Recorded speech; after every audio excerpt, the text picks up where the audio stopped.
Kita lanjut dulu kepada Ibu Dr. Sari Lenggogeni. Beliau ini juga PhD di bidang tourism dan Kepala Pusat Pengembangan Turis di Universitas Andalas. Kepada Ibu Sari, kami persilakan.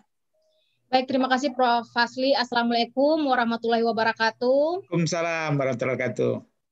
Sama-sama kita hormati Bapak Gubernur Sumatera Barat, Bapak Prof. Fasli Jalal, Bapak Ketua MDGN, kemudian Bapak Ibu pembicara sebelumnya, dan terutama Bu Fat yang kami sama-sama bergerak ya di bidang pariwisata sebagai Fidiat. Izinkan saya berbicara sebagai dari perspektif akademisi, peneliti, pelaku, pegiat, dan terutama sering menjadi tim ahli dalam pengembangan perencanaan pariwisata baik di lokal maupun nasional, termasuk di Komite Ekonomi Industri Nasional Republik Indonesia, memberikan polisi memo kepada Presiden. Bapak Ibu yang saya hormati, sebelum saya berbicara, izin sekali saya berbicara mungkin biasa selalu straightforward. Jadi straightforward itu dalam arti saya tidak akan menyentuh terhadap personal, tapi saya akan hanya berbicara langsung kepada masalah atau konten dari isu kita. Pertama, izinkan saya mereview. Dari tahun 2001 saya masuk dalam berkolaborasi dengan dunia pariwisata, dan sampai kembali lagi setelah tahun 2005 kembali pulang dari Australia, kemudian sampai sekarang, satu hal yang paling saya sesalkan di Sumatera Barat adalah sustainability dalam planning kita tidak ada. Jadi keberlanjutan kita dalam planning ini tidak ada. Jadi sebenarnya apa yang disampaikan oleh salah satu pembicara tadi, Pak Mulyadi, bahwa master plan itu kita sebenarnya punya. Rencana induk pariwisata master plan sampai site plan itu sebenarnya sudah dilakukan oleh provinsi dan juga kabupaten kota. Hanya saja sebagian master plan rencana induk pariwisata itu dieksekusi dan sebagian lain tidak. Jadi semua ini tergantung pada yang namanya CEO komitmen. Nah, dari yang kita lihat kepemimpinan kepariwisataan selama ini dan termasuk kepala daerah, hanya 1, 2, 3 yang saya nilai benar-benar totalitas dan all out dalam serius menangani pariwisata ini. Tapi tentu saya tidak boleh menyebutkan namanya di sini. Itu yang pertama. Yang kedua adalah tadi CEO komitmen dan sustainability dalam planning. Misalnya seperti ini Bapak Ibu. Kita sudah merencanakan, kita sudah bantu pengembangan satu titik. Ketika itu kepala dinas berganti. Setelah kepala dinas berganti ini, maka pengembangan titik itu tidak terjadi. Itu satu. Kedua, rencana induk pariwisata di dalam suatu kabupaten atau daerah menentukan destinasi prioritasnya adalah X. Setelah kepala daerah berganti, ya kemudian X ini berganti sesuai dengan kampungnya. Jadi inilah sustainability yang tidak terbangun selama ini di dalam kepariwisataan secara komprehensif saya nilai. Kemudian selanjutnya, saya menilai bahwa seluruh komponen pentahelix, bahkan saya nggak bilang pentahelix, ekohelix pada saat ini, itu gagal paham dalam memahami role atau peranan masing-masing. Misalnya, selaku pemerintah, peranannya adalah apa? Regulator dan lain sebagainya. Selaku industri sebagai apa? Selaku peneliti sebagai apa? Dan mohon maaf, di sini masih ada isu-isu ego sektoral pada masing-masing sektor ini. Betul apa yang disampaikan Bu Fat, tidak ada sinergitas dan integritas. Masing-masing ingin menjadi yang terbaik, masing-masing ingin menjadi yang dikatakan yang mohon maaf paling hebat, segalanya egaliter kita. Ini yang tidak ada. Ini tidak bisa dikompromiskan dalam situasi yang sudah saya lihat dalam 3 tahun terakhir. Nah, kemudian tidak ada evaluasi dan review setiap event program yang dilakukan. Sehingga program yang dilakukan itu sustain aja. Jadi apapun masukan yang dilakukan, misal kita sebagai akademisi, itu mungkin kadang-kadang, mohon maaf, mungkin bertentangan dengan keinginan sehingga tidak dijalankan. Misalnya, kalau sudah kita berkata berlawanan dengan apa yang dikatakan pemerintah, kita sudah siap-siap bahwa kita tidak akan dilibatkan lagi. Ya, bagi saya itu tidak masalah. Gitu kan? Ini kan ada tujuan kita untuk memberikan masukan. Ini juga merupakan bagian dari ego masing-masing helix tadi. Kemudian juga rencana induk pariwisata dan tidak ada turunannya. Ego sektoral. Ego sektoral di sini kita lihat bahwa pariwisata ini tidak bisa satu dinas saja. Pariwisata ini adalah seluruh dinas. Makanya Banyuwangi itu berhasil. Kenapa? Karena CEO komitmennya itu benar-benar dia turunkan ke seluruh kepala dinas pariwisata. Jadi tidak bisa bergerak di satu bidang saja.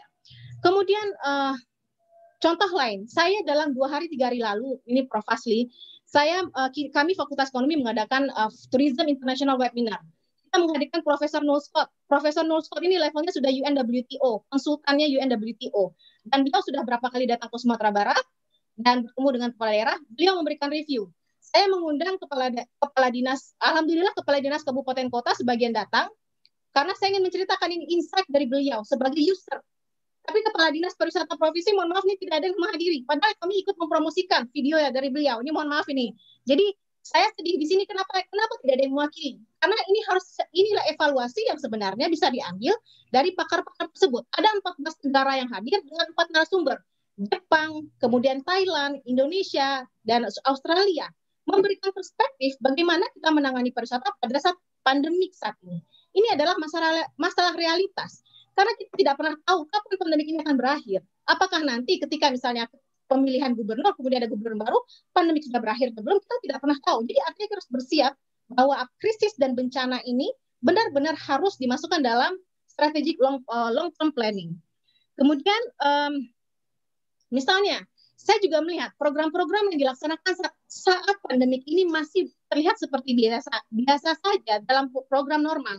Misalnya untuk apa dilakukan award saat ini? Sekian kita tahu kondisi prioritas sedang turun drastis.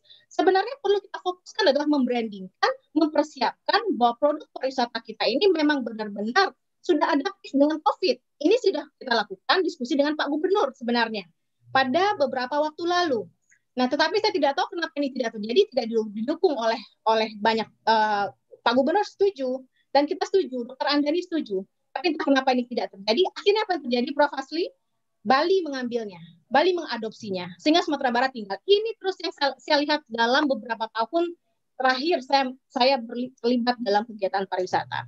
Kemudian mitigasi krisis. Di seluruh dunia saat ini orang merancang travel bubble. Travel bubble ini adalah kesepakatan antar negara untuk saling memberikan nanti setelah pasca recovery, itu akan memberikan kerjasama antar negara yang dianggap bagus dalam penanganan COVID. Makanya kita bersama-sama di COVID itu benar-benar supaya kita memang benar-benar berhasil mengontrol case sehingga image suatu negara itu memang mampu untuk menjadikan bagian dari travel bubble ini. Dan sebenarnya dari keempat narasumber kemarin disampaikan bahwa semua memang fokus saat ini masih domestik dan lokal. Izin saya menyampaikan satu share screen ini Pak Prof, hasil dari penelitian kita. Ya, silakan.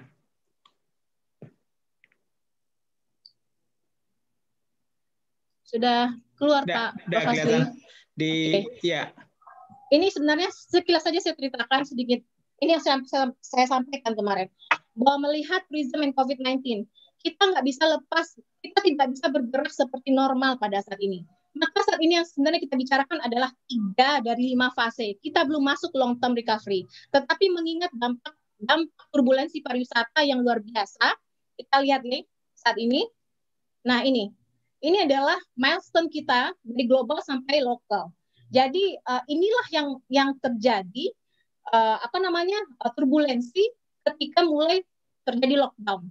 Dan hotel occupancy rate saat itu drop yang saya lihat di data BPS 32,5%, di Sumatera Barat sekitar 0,05%, yang nanti Pak Ketua PHR yang akan bercerita dan banyak stakeholders lainnya. Kemudian ada intervensi dari pemerintah dengan surveillance lab. Jadi berbasis tracking, tracing, dan PCR test. Ini terus terjadi. Dan ini saat case terkontrol, dan kemudian terjadi kenaikan hotel. Nah, kemudian terjadi restarting tourism sector dari sisi regional, bukan domestik regional. Tetapi apa yang terjadi pada saat itu adalah kegagalan kita dalam memantau.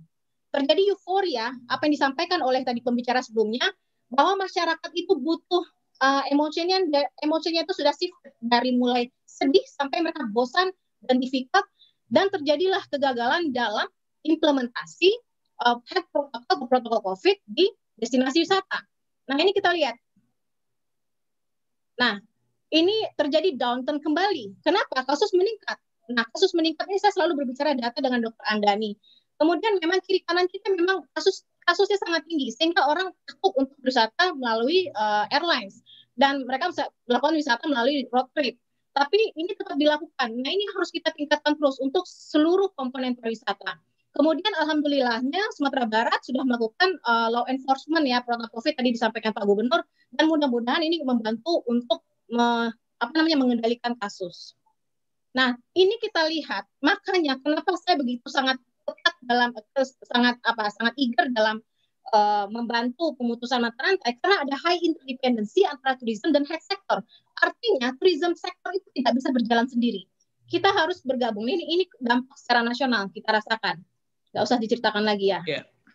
Oke. Kemudian bungkus dalam 1 menit. Ya, ini saya akan kasih satu aja nih. Ini kita ingat ada 2 risk, satu resiko pandemik, satu resiko bencana alam. Nah, ini keinginan swasta ada dari 4.000 sampel, Bapak Ibu, yang hampir 5.000 sampel yang kita teliti, itu orang belum mau berwisata secara domestik, masih regional dan lokal. Dan mereka belum yakin, majority mereka belum yakin kapan pandemi akan berakhir. Nah, jadi apa yang mereka pilih? Yang survive siapa, Bapak Ibu? Pertama adalah ternyata community based tourism. Darwis yang hanya slightly 30% mengalami penurunan. Kemudian yang dilakukan untuk industri, saran kita adalah tetap surveillance system dan government policy on health protocol. Nah, ini contohnya.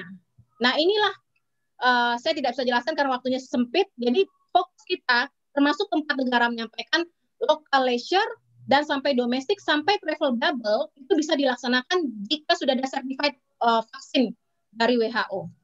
Kira-kira itu yang bisa saya sampaikan. Baik. Dengan waktu yang terburu-buru, Pak Prof, semoga bisa ditangkap secara strategic planning-nya. Terima kasih. Assalamualaikum warahmatullahi wabarakatuh. Waalaikumsalam. Terima kasih Dr. Sari. Beliau ini adalah contoh bundo kandang milenial kita ya, straight to the point.